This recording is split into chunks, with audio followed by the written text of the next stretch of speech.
Hello दोस्तों, स्वागत है आप सभी लोगों का फिर से आपके अपने चैनल राइजिंग स्टार क्लासेस पर। तो दोस्तों, आज के इस वीडियो में मैं आप लोगों को क्लास 11th का इंग्लिश का हाफ ईयरली का बहुत ही ज़्यादा वायरल पेपर दिखाने वाला हूं। ये जो पेपर है आज ही स्कूल में कराया गया है, ठीक है। तो अगर आपका कल इंग्लिश का पेपर है या कल के बाद पेपर है तो इस वीडियो को पूरा देखिएगा, क्योंकि ये पेपर बहुत ही ज़्यादा वायरल है। अगर आप केवल इसके प्रश्नों को अच्छे से कर लेते हैं, याद कर लेते हैं, समझ लेते हैं, तो आप अपने पेपर में अच्छे अंक ला सकते हैं, क्योंकि इस पेपर के कई प्रश्न डायरेक्ट आपको अपने पेपर में दिखने वाले हैं। तो हाफ ईयरली एग्जामिनेशन 2024-25 के लिए ये पेपर है इंग्लिश का क्लास 11th का। समय जो है वह 3 घंटे 15 मिनट दिए जाएंगे और जो पूर्णांक है वह 100 अंक का है। तो यहाँ पर लिखा गया है कि ऑल क्वेश्चंस आर कंपल्सरी, यानी सभी प्रश्न अनिवार्य हैं, ठीक है। तो आपको इंग्लिश में 4 सेक्शन दिया जाएगा। पहला सेक्शन है सेक्शन ए, जो कि है रीडिंग। तो रीडिंग में क्या रहता है, तो रीडिंग में एक अनसीन पैसेज दिया जाता है जिस पर 15 नंबर का क्वेश्चन पूछा जाता है। तो क्या है कि read the following passage carefully and answer the questions given below. तो यहाँ पर एक पैसेज दिया गया है जिसे आप लोगों को अच्छे से पढ़ लेना है और उसके बाद इस पर आधारित 5 प्रश्न है, ठीक है। और प्रत्येक प्रश्न 3 अंक का है। तो 15 नंबर का क्वेश्चन सेक्शन ए से पूछा जाएगा, ठीक है। तो पहला क्वेश्चन क्या है कि वाई इज एजुकेशन वैल्यूएबल। तो इसका जो उत्तर होगा, इसका जो आंसर होगा वो आपको इसी पैसेज से मिल जाएगा। तो आपको सबसे पहले पैसेज को पढ़ लेना है और उस पर आधारित प्रश्नों का उत्तर देना है, ठीक है। फिर दूसरा है सेक्शन बी, जो कि है राइटिंग। क्या है? राइटिंग। तो राइटिंग में क्या आएगा, तो राइटिंग में एक आर्टिकल लिखने के लिए आएगा और एक एप्लीकेशन या लेटर लिखने के लिए आएगा। तो दूसरा क्वेश्चन है कि right an article on any one of the following topics, ठीक है। तो 4 टॉपिक्स पर दिया गया आर्टिकल लिखने के लिए, लेकिन आपको किसी एक टॉपिक पर लिखना है। तो पहला है the aim of my life, दूसरा है इंपोर्टेंस ऑफ आउटडोर गेम्स, तीसरा है grow more trees to reduce pollution, और चौथा है save water are we doing enough, ठीक है। तो 4 टॉपिक्स में से किसी एक टॉपिक पर आपको क्या लिखना है, आर्टिकल लिखना है। फिर तीसरा क्वेश्चन है कि write a letter to your father asking him for some extra money to buy some new books, ठीक है। तो इस पर क्या लिखना है, एक लेटर लिखना है। अगर आप ये क्वेश्चन नहीं करना चाहते हैं तो अथवा में क्या दिया है कि write a letter to the friend describing how you enjoyed Holi, ठीक है। तो पहला नहीं आता है तो दूसरा भी कर सकते हैं। अब आता है सेक्शन सी। सेक्शन सी क्या है, तो ग्रामर है, ठीक है। ग्रामर से क्वेश्चन पूछा गया है जिसमें पैसिव वॉइस होगा, नरेशन होगा, सिनोनिम्स, एंटोनिम्स, इन सब से क्वेश्चन बनेंगे। चौथा क्वेश्चन है कि choose the correct option to answer the following questions. तो पहला क्या है कि the synonyms of foe is, ठीक है। तो पहला है फ्रेंड, दूसरा है कंपेनियन, तीसरा है एनिमी और चौथा है क्लोज। तो इसका क्या हो जाएगा, सिनोनिम। सिनोनिम का मतलब पर्यायवाची शब्द, तो एनिमी हो जाएगा, ठीक है। Option 3 is correct. दूसरा क्वेश्चन है कि a child whose parents are dead is called, जिसके माता पिता नहीं हैं अथवा मर चुके हैं उसे क्या कहा जाता है, होमलेस कहा जाता है कि ऑर्फन कहा जाता है कि चाइल्डलेस कहा जाता है या पुअर कहा जाता है। तो a child whose parents are dead is called orphan, क्या कहा जाता है, तो ऑर्फन कहा जाता है। तीसरा क्वेश्चन है कि the antonyms of guilty is, ठीक है। पहला है इनोसेंट, दूसरा है क्रिमिनल, तीसरा है मर्डर और चौथा है थिप। तो गिल्टी का एंटोनिम्स क्या हो जाएगा, तो इनोसेंट हो जाएगा।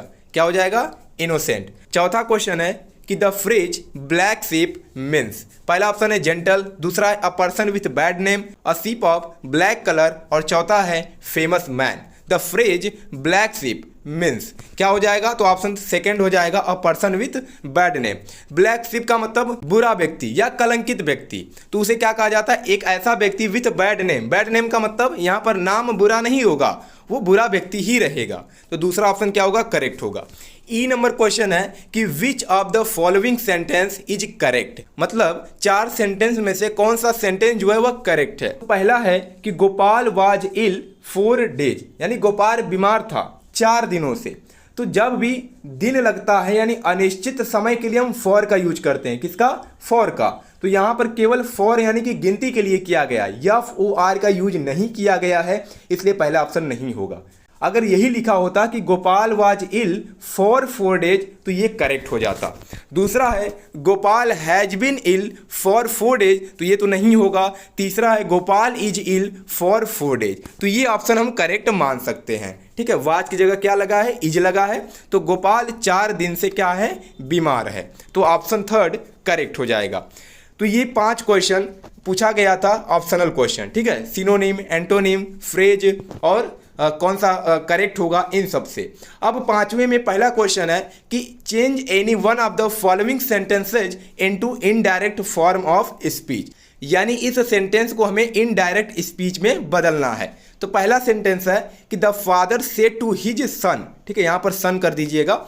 The father said to his son I do not like your friends, तो इसका इनडायरेक्ट स्पीच क्या हो जाएगा, the father told his son that, ठीक है, the father told his son that he did not.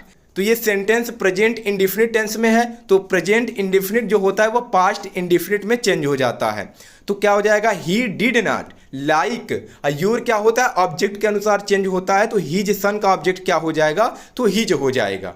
तो क्या हो जाएगा कि he did not like his friends, ठीक है, the father told his son that he did not like his friends, ये हो जाएगा।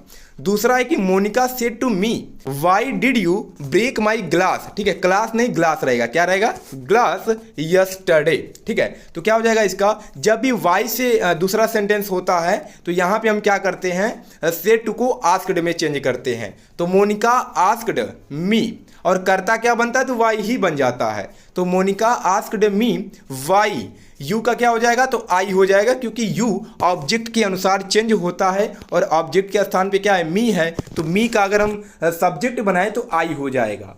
तो वाई आई, ये पास्ट इंडिफिनिट में है तो पास्ट परफेक्ट में चेंज होगा। तो वाई आई हैड ब्रेक का थर्ड फॉर्म क्या हो जाएगा, तो ब्रेक, ब्रोक, ब्रोकेन। तो आई हैड ब्रोकेन, माई का भी क्या हो जाएगा, ये कर्ता के अनुसार चेंज होगा क्योंकि फर्स्ट पर्सन है।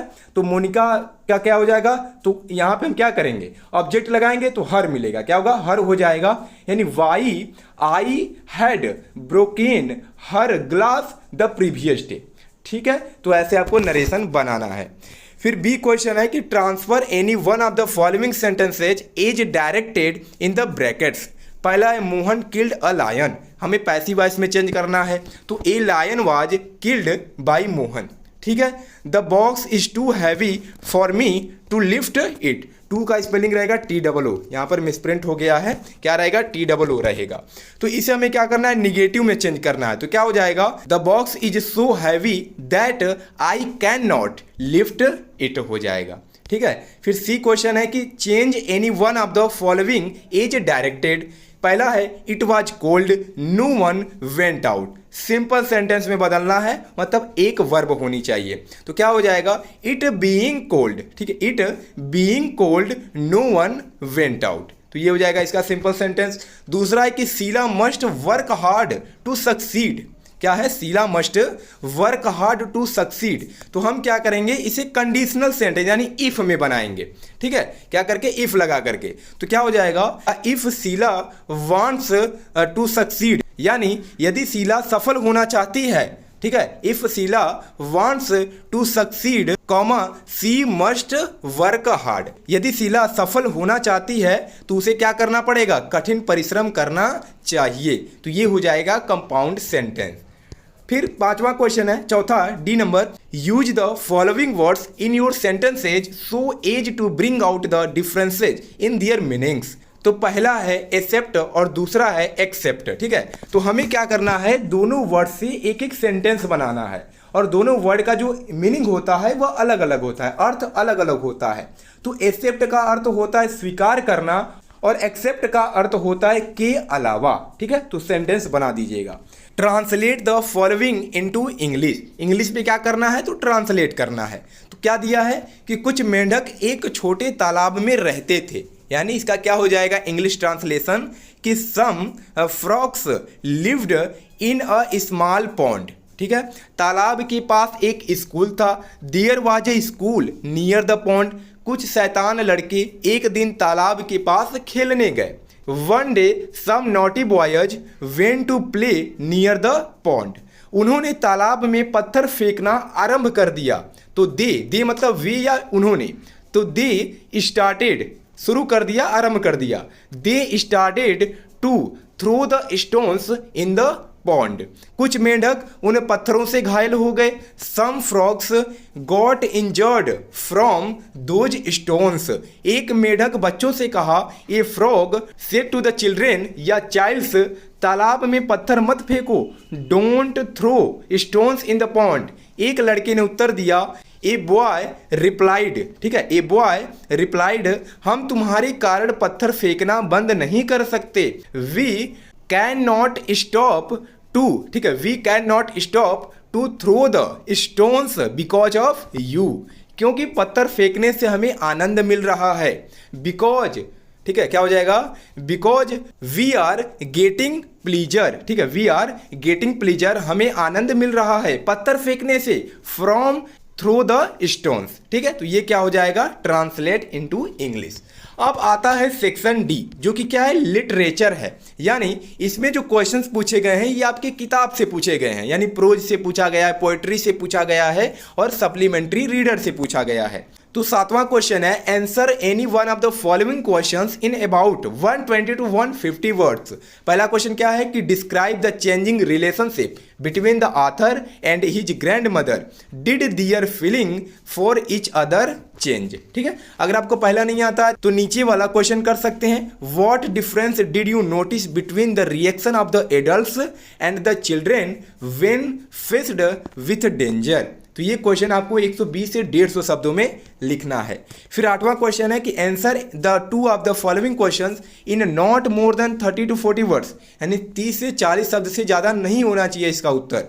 तो पहला क्वेश्चन है कि 3 ways in which the author's grandmother spent her days after he grew up. दूसरा क्वेश्चन है कि why did Jonathan ask his father for a hug and called him the best daddy and the best captain in the world. और तीसरा question है कि do you think it is important to preserve languages. ठीक है, तो तीनों में से कोई 2 प्रश्न आपको करना है। फिर 9 नंबर क्वेश्चन है कि read the following extract and answer the questions given below. यानी ये जो क्वेश्चन है ये स्टैंजा से पूछा गया है, यहाँ पर एक स्टैंजा दिया गया और इस पर आधारित प्रश्न दिए गए हैं। तो सबसे पहला क्वेश्चन है कि my mother's sweet face was she really the mother of the poet at that time. और दूसरा है कि what does the poet mean by the sea which appears to have changed less. और तीसरा क्वेश्चन है कि explain the expression dear terribly transient feet. ठीक है, तो ये 3 प्रश्न दिया गया है स्टैंजा पे। अब 10 नंबर क्वेश्चन है कि write down the central idea of any one of the following poems. तो 2 में से किसी एक पर आपको क्या करना है, सेंट्रल आइडिया लिखना है। तो पहला है फोटोग्राफ और दूसरा है लेबरनम टॉप। तो जो याद होगा उस पर लिख दीजिएगा। 11 नंबर क्वेश्चन है कि answer the 2 of the following questions in not more than 30 to 40 words. ठीक है, तो ये जो क्वेश्चंस है सप्लीमेंट्री रीडर से पूछे गए हैं। तो यहाँ पर 2 प्रश्नों का उत्तर देना है और 40 शब्द से ज़्यादा नहीं होना चाहिए। पहला क्वेश्चन है कि what did the farmer John Barrow tell the 2 boys when one day they accidentally met him with his horse in their cart. और बी क्वेश्चन है कि who was Mrs Darling why did she visit the narrator's house regularly. और तीसरा question है कि why did the narrator resolve to forget the address number 46 Marconi street. तो ये question जो है यह सप्लीमेंट्री रीडर से पूछा गया है। तो यही पेपर है क्लास 11th इंग्लिश का। तो अगर आपका कल पेपर है तो इसमें दिए गए हर एक क्वेश्चंस को अच्छे से याद कर लीजिए और पैटर्न भी ऐसा ही रहने वाला है। तो चलिए मिलते हैं नेक्स्ट वीडियो में एक नए टॉपिक के साथ, तब तक के लिए धन्यवाद।